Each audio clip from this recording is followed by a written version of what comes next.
Да, се враќаме во студиото, имаме уште малку време до крајот.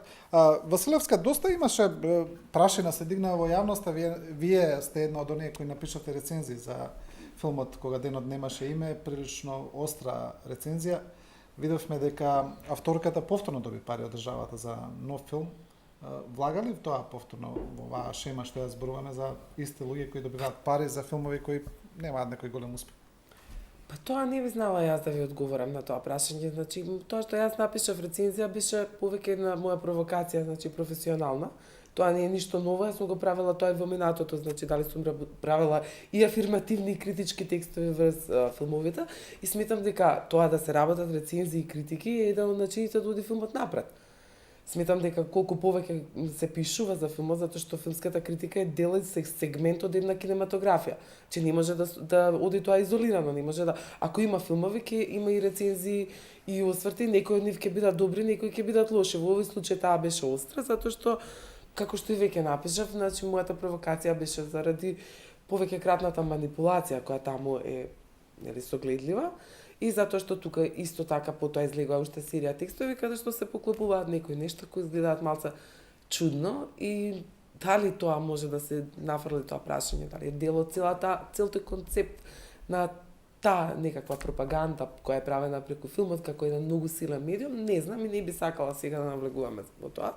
А тоа што тие добиле повторно средства, колку што прочитав е оправдано бидејќи добила поддршка од Евроимаш, јас би сакала, значи, јавноста да знае дека вие во Евроимаш не може да добиете поддршка ако немате поддршка од вашата земја, че тоа не е обратно условено, тука е условено од другата насока и тоа мора да се знае затоа што постојано со тоа се потенцира дека еве конкретно Теона нели успева да добие средства во Евроимаш затоа што не знам, има добри линкови во Европа и така натаму. Јас сметам дека многу незини колеги не помалку добро котираат во Европа и не помалку добро работат професионално.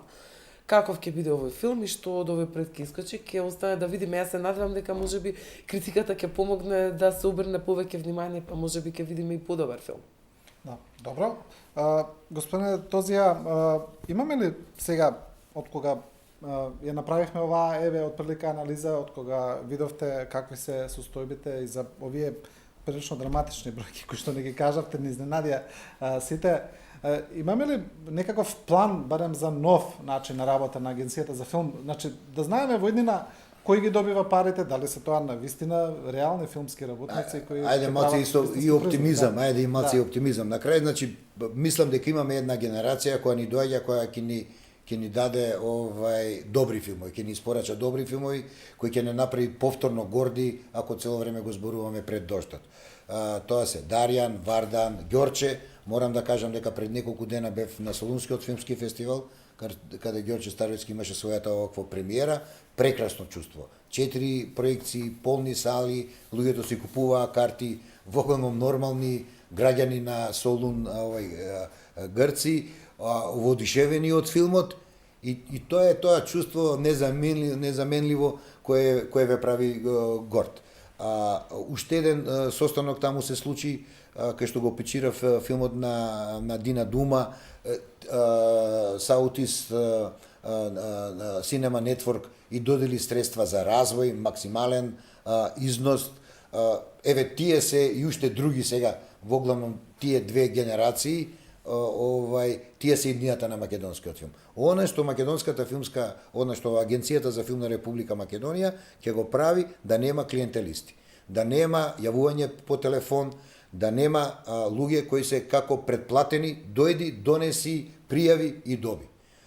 Ќе се потрудам да најдам да со поширок круг на луѓе кои квалитетно можат да ги прочитаат филмските сценарија, да ги прегледаат буџетите, дури ако треба со некои луѓе и од надвор ќе се консултирам, да што помалку го избегнеме можноста на правење на лоши филмови. Зашто многу тешко е да предвидите дали филмот ќе биде добар, али мислам дека може да предвидите дали филмот ќе биде лош. Да. Насков, како вие од страна од филмската фела ќе успеете на површина да останат само луѓето кои се занимаваат со филм, значи да ги исфрлите тие инсайдери, да ги сврлите опортунистите, да ги сврлите бизнисмените, нели тука кои сакаат да улетаат на брзина да заработат нешто сам. Ќе го искористам заклучокот што го донесовме ние на состанокот заедно со колегите за заострување на критериумите. Значи тоа е многу важно. Кога вие ќе ги заострите критериумите, тогаш како кроз целка ќе ви излезе само квалитетот и сите оние што сакаат сериозно се занимаваат со оваа дејност. Ќе се надоврзам на колегата Тозија, ние имаме една навистина генерација, не само на режисери кои што ги спомна, за кој што апсолутно јас верувам, постои генерација на директори на фотографија, на продуценти, кои што мислам дека може да го извлече македонскиот филм од оваа жива калва која што е западнат. Затоа треба сите заеднички да се потрудиме, да направиме стратегија, да ги заостриме критериумите. На крајот ништата таму падна и предлог да се издаваат и лиценци, кој може да се занимава со филмска дејност, кој може да води кој продуцент може да води долгометражен филм, кој може да води копродукција, бидејќи на вистина вие не можете на продуцент, дебитант како што беше пракса до сега, да му доделите да води копродукцијски проект. Тоа е недозволиво бидејќи работите со странци, треба да испорачате квалитет, треба некои работи да ги како критериуми да ги запазите.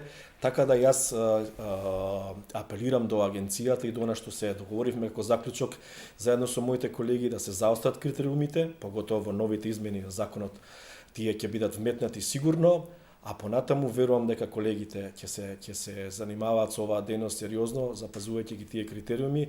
Не е многу тешко да ги следите критериумите, бидејќи кога конкурирате во европски фондови, тогаш ги следите регулативите. Тогаш не ви е проблем да пополните апликација и да одговарате за тоа што сте го пополнили, со рокови, со било какви критериуми и правила на игра. Кога конкурирате во Македонија, секогаш сакате тие правила да ги заобиколите на некој начин, бидејќи сте тука и мислите дека може да ви се прогледа. Некој го дозволува да се Така, значи дека може да ви се прогледа кроз прсти и тоа беше дозволувано. И затоа се створи квантитет, а не квалитет, и затоа ни влегоа пролазници многу, кои што се навистина голема штета за македонскиот филм. Да. Добро, ви благодарам на сите за учеството во оваа емисија. Не истече времето.